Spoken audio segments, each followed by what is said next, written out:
when Ancestry.com first presented my story to me, that had I known, I probably would have run for public office. I might have been president by now. Okay?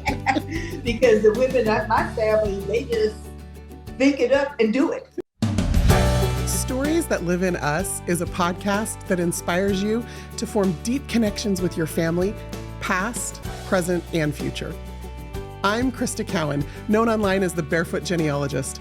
I've spent my whole life discovering the power of family history, and I know that sharing the stories that live in you can change everything. My guest today is Miss Cathy Hughes.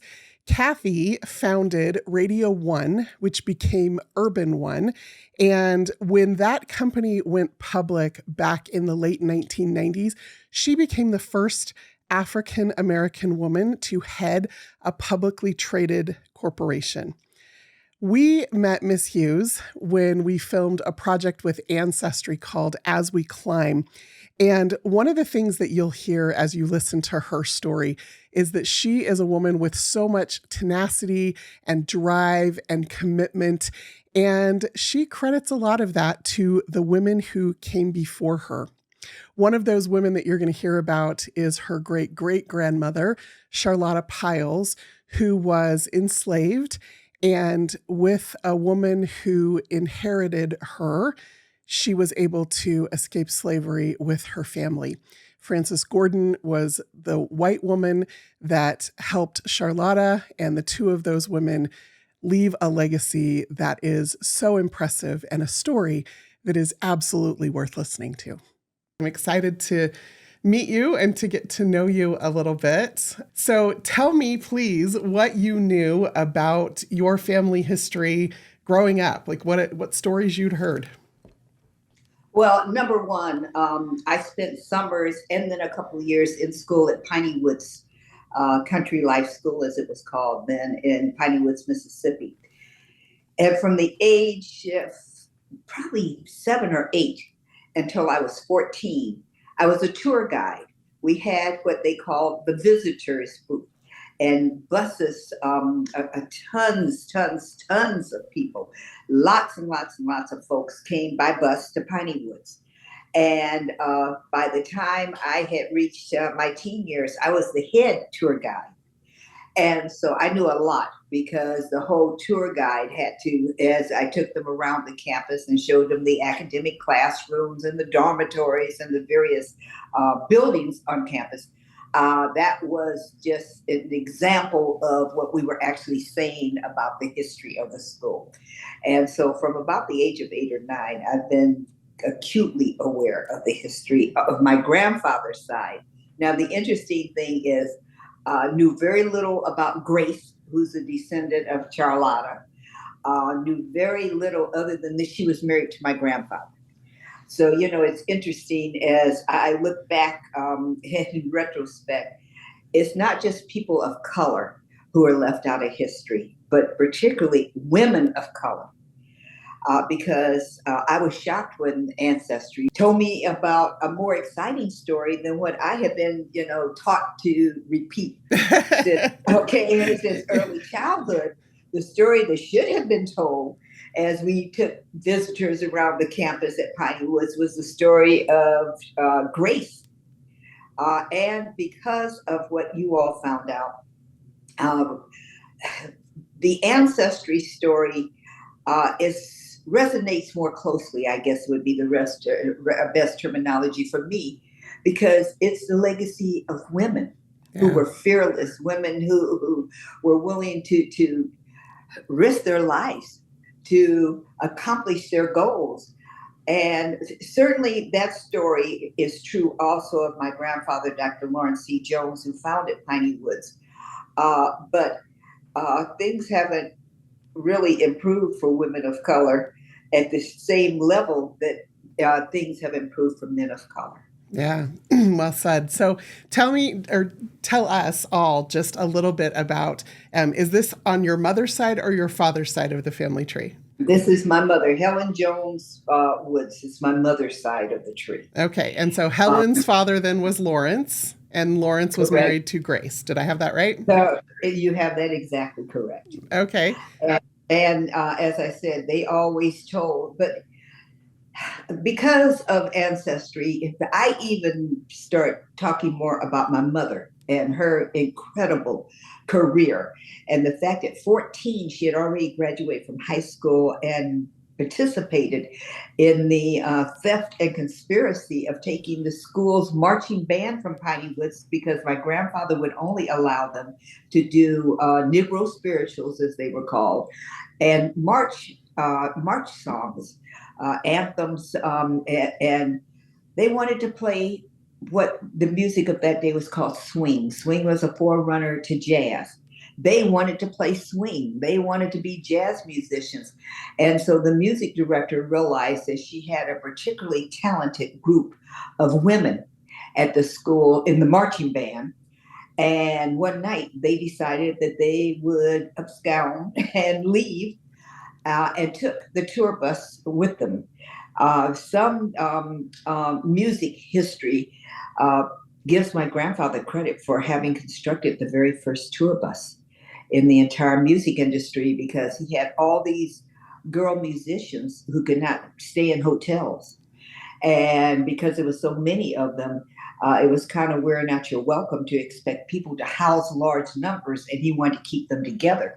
So he took an old bus, like a Greyhound bus, and gutted it, and then built bunk beds 3 levels high. And the girls not only slept on the bus, but they also did all the rehearsals.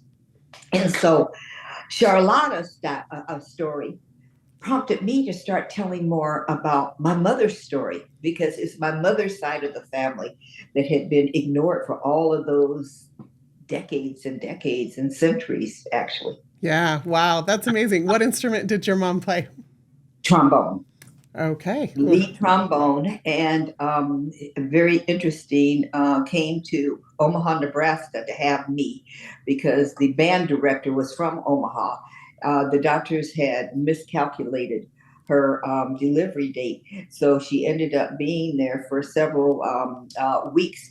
And after I was born, came back and settled down in Omaha and applied to the Omaha Symphony, and in fact became first chair for the Omaha Symphony. And the tragedy of it was she was so excited, because here she had had this whole career traveling Europe, being a member of an 18-piece all women's orchestra.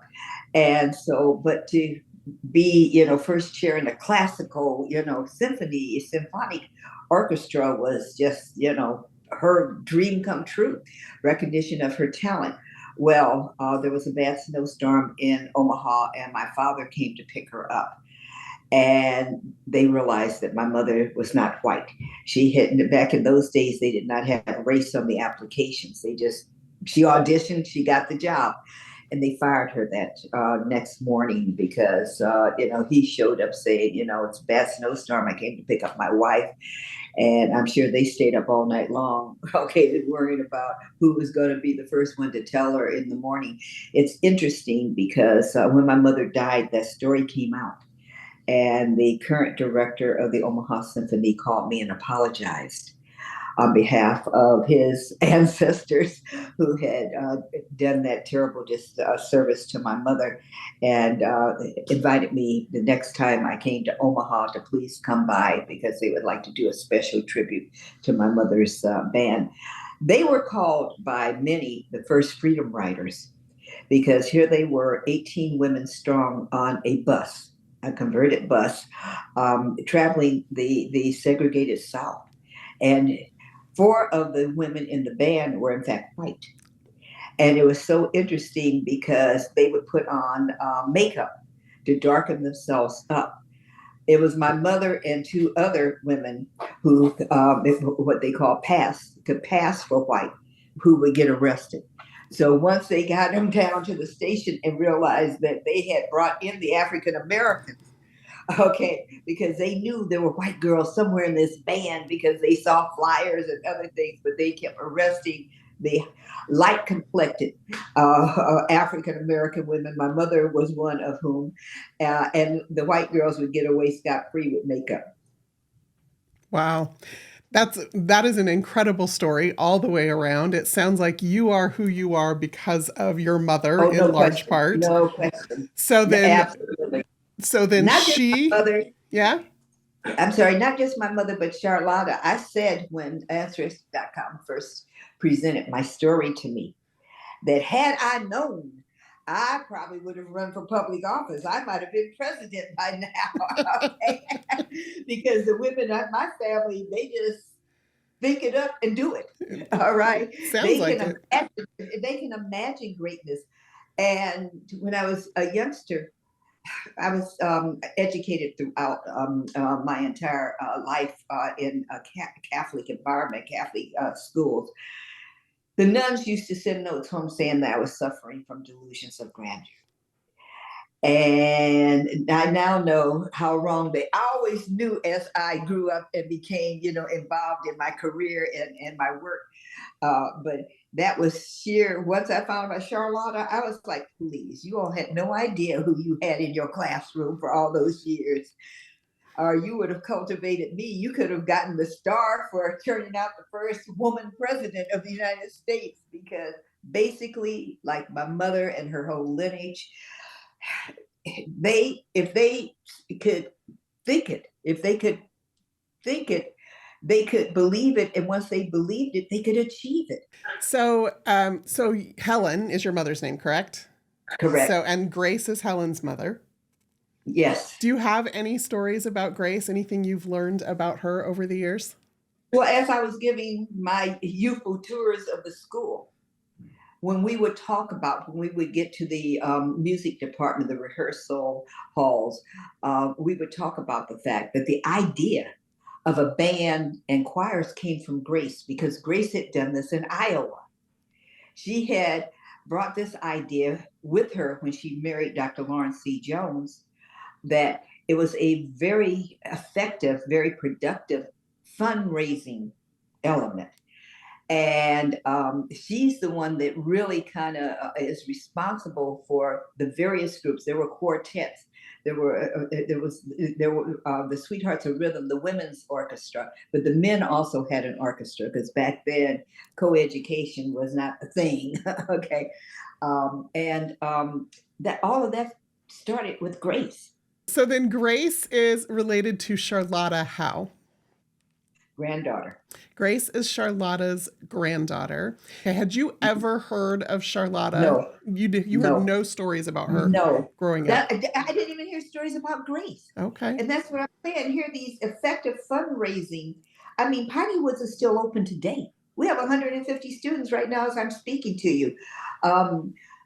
She was the one that initiated the financial base that awarded and provided longevity for the school.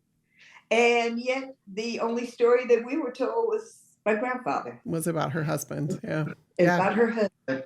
Yeah, it's interesting how those stories of those women get obscured and they seem to take a back seat to the men in their lives sometimes. Not only the back seat, I realized when Ancestry made their presentation to me that some of the things that my grandfather had gotten credit for all those years really belonged to Grace.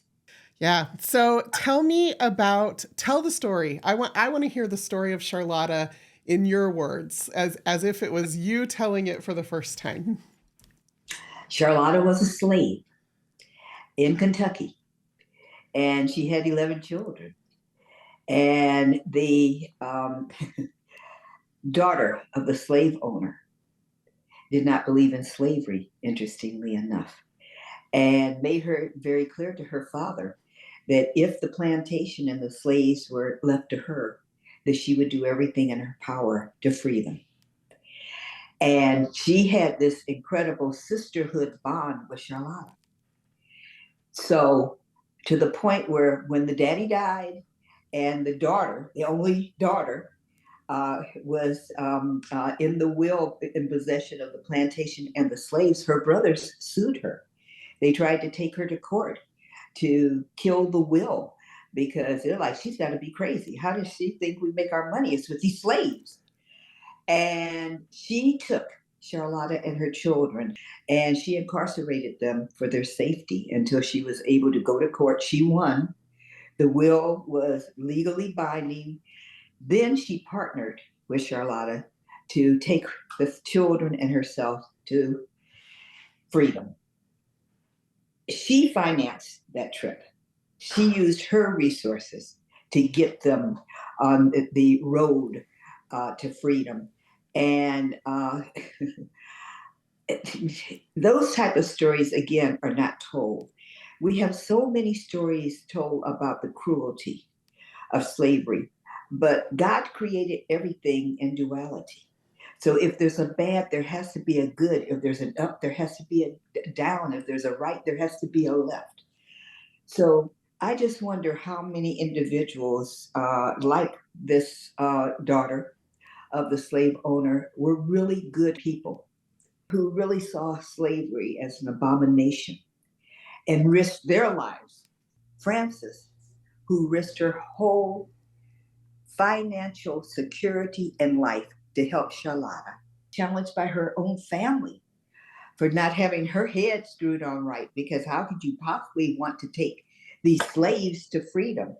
And the interesting thing is, if you're really, I'm not real religious, but I'm very spiritual, and I believe that God communicates with us all the time, but most of the time we have our receiver turned off. You have to turn your receiver on to get the, the message. I think it was probably predestined that they would end up in Iowa, although the incident, as it was explained to me, was Frances was taken advantage by. The money was actually stolen by the person who was supposed to arrange passage. And they ended up settling in Iowa. And then I think it was Charlotta's daughter, the youngest, was able to be placed with a Quaker family who educated her. And it was her daughter who became the first. Yes, it was the daughter, because it's third generation. By third generation, Charlotta's offspring were not just college educated, they had advanced degrees in education. But the reality is, it was almost a fast track for my family because of Charlotta.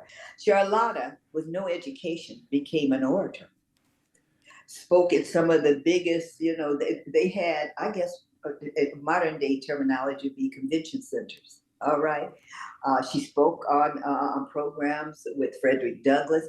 She raised the money to, again, put her life in danger, going back to, all right, free, buy back the freedom of two sons in law because she didn't want her grandchildren being reared without a daddy. Now, if that's not progressive thinking, but also fearlessness, what type of commitment did she have to her grandchildren that she would run the risk? She was a runaway slave. They probably had posters on her. Okay. And the fact that certainly it had to be Kentucky.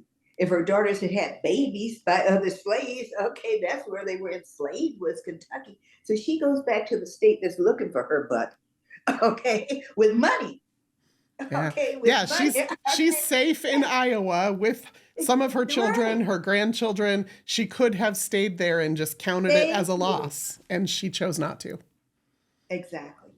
That type of fearlessness is unparalleled. I mean, that's the favorite part of, because she gets part of the credit for getting her children out of slavery. Absolutely. And the story of the fearlessness, the determination, the commitment, the compassion that the women who ultimately produced me, that story needs to be told as inspiration for other women. I think as a story of inspiration and history that needs to be told far and wide. Yeah, since I first heard it has been inspiring to me, and I'm not even related to these women. You, as a descendant of Charlotta, how has your perspective changed, or what might have been different had you known this story growing up? I think that all of us at a certain stage in our lives go through a period of insecurity. Usually, usually occurs during the teen years, the younger teen years. Does he like me? Am I friends with her? you have some of these inherent insecurities that just come with age. But I had a lot of insecurities. I think probably more than a lot of people because I had these dreams and goals that were being not only discouraged, but actually characterized as something was wrong with me. How dare I? If I can just give a quick sidebar about my mother. So, in order to build my company, and thank God, and I give all praises to my Creator, we're the largest African American owned and operated communications company in the country. When I was building it, when I only had the one radio station, I lost my house. My car was repossessed. I had to live in the radio station, and I slept in a sleeping bag, and I washed up in the public bathroom in the middle of the night because radio starts at 6 a.m. That's the morning show. But my mother, in her care, in her love, begged me to give up that dream, begged me to go get a good government job, because at that time it was believed that the government never had layoffs. And my mother was part of the insecurity because she and several people who were close to me told me that there was something mentally wrong with me, that I would never, ever be able to hold on to my radio station, that I would never, ever be able to grow it, that this was a field. And as I sought counsel from the men, because to this day, you can count the women owners on one hand, and four of those were inherited from their daddy, and they were the only child. Okay, but to actually build it, and when everybody, you could, those nights when you can't sleep, you wonder if they were right. If I hadn't known about Charlotta, I would have told them, "Oh, get out of the way. This train is coming through." I know just because someone else has not accomplished this, but I know I may be the first, but I know I can get this done. So my whole life would have been lived, I think, sooner. And it takes a certain boldness, a certain determination to follow your dreams. Yeah. And I'm living testimony, I feel, to the greatness of God, because if you believe it, if you believe that that's what God intended for you to be and to do, it's going to happen. That's exactly what's going to happen, because that thought that is in your head, it was when your receiver was on and God said, you know, you're going to be good in the communications industry. Just keep on sleeping on that floor. You won't be on that floor. This too shall pass away. You will not be having to, cook on a hot plate for the rest of your life. You one day might even have a chef. Okay. But you can't give up. And I think that I encourage young people all the time. Sometimes we have to keep our struggles to ourselves. And I wonder sometimes when I think about the combination of Charlotta and Francis, how much they kept to themselves. I wonder, certainly, the story is that she was vocal, that she told her daddy she was going to free the slaves. All right, that she did not want them. But what went through her mind that she would actually endanger herself by escorting them into freedom? Uh, that would have given me comfort on those nights when I couldn't sleep on that hard floor. Yeah. Wow. And I wonder if your mother had known that story, if she would have also approached her life differently and your life differently as well. I think that if she had known, then I think that maybe her net would have been spread wider and broader. But if she, in fact, went through periods of insecurity and questioning of herself, we didn't know it. Yeah.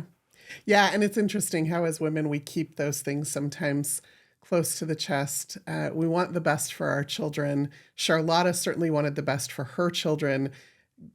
Grace wanted the best for her children. Your mother wanted the best for her children. And sometimes we don't always make the best choices in light of those desires, but it sounds like the women in your lineage have done that to the best of their ability, and great things have come of that, even if you are the great thing, it sounds like. And so I guess if I was to ask you what you hope for the future, knowing what you know now about your family history, what would you say is your hope? For my family, I am really encouraged with two nieces, both of whom have finished medical school.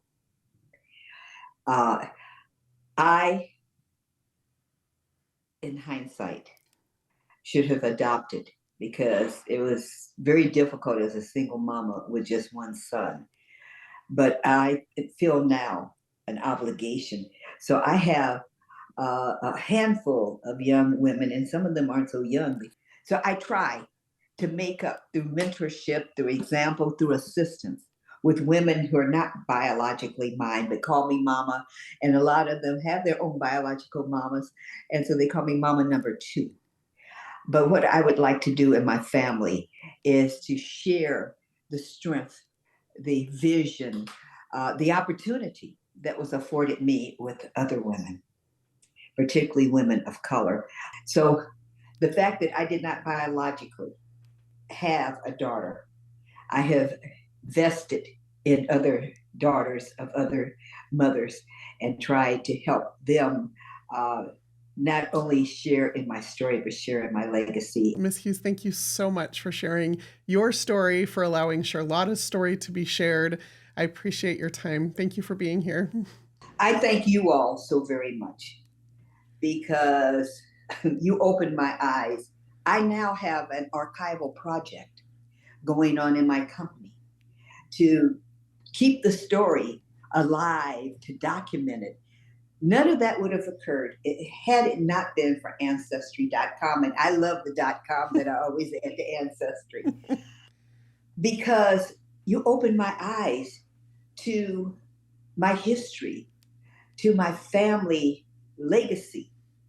And now I'm trying to pay it and play it forward by documenting not just my story in the company, but the story of so many individuals. It's so important when you know from whence you come. So I thank you all.